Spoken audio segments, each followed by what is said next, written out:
Isang mabilisang ulam naman po ang iluluto ko pero pwedeng panghandaan. Ang naiisip ko po ay maglagay ng longganisa kaya lang po wala akong makita. So ito'y nauwi sa dalawang malaking kilbab sa sausage o kaya na may chorizo. Hiniwa ko po ng paiwa at medyo maninipis. Kung gusto nyo para kung marami kakain ay magkasya. Ididiretso ko na po ang bawang at saka sibuyas. O para ba medyo maalat na maanghang na matamis, yun ang gusto ko eh. O mangyari pa, lagyan na po natin ng ketchup. Mga 3 kutsarang ketchup. Kung mahal ang kamatis, ito na lamang. Hindi po ba ang ketchup galing sa kamatis? O, yan po lagay natin. Matamis-tamis ng konti yan at maasim-asim. Hindi po yung tamis ang nilagay ko ha. Yung pong ating regular na ketchup na maasim na matamis ang aking inilagay. Timplahan na po natin ng toyo. O yan, 2 kutsara ng toyo. Sige, haluin natin ng konti. Konting paminta. Sasabawan ko na po ng 2 tasa ng tubig. At halu-haluin lang natin yan at hayaan natin kumulo. Lagyan nyo po ng isang maliit na kutsarita ng suka yung ating ketchup. Di po ba ang kamatis may pagkamaasim ng konti?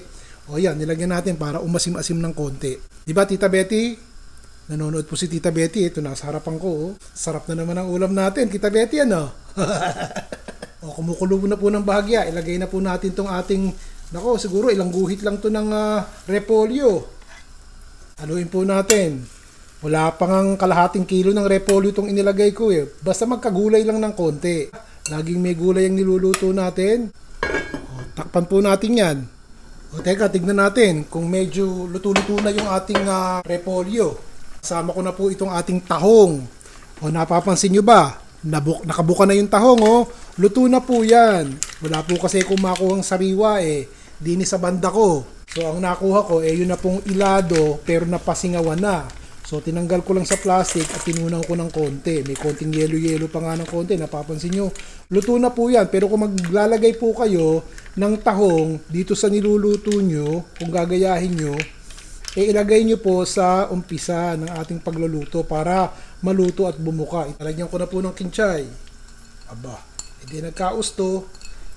Pag mahalang hipon, lagyan nyo ng ibang lamang dagat at magiging laman tiyan din yan. Lamang dagat, lamang tiyan, katulad ng tahong. Mura-mura tahong kaysa sa hipon, di ba?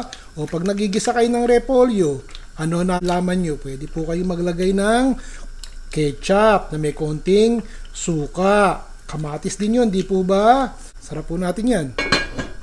Isa na namang medyo kakaibang ulam itong matitikman nyo mga kaibigan. Patuloy po ako nagbabahagi sa inyo ng mga ulam na hindi pangkaraniwang nakikita nyo sa araw-araw para maiba naman doon po sa mga kaibigan natin na natututong magluto at natutuwa ang mga kasama nila sa bahay. Maraming salamat po sa pagtutok nyo dito sa ating tambayan. Hanggang sa susunod po muli. Ayos, si Ron Bilaro po.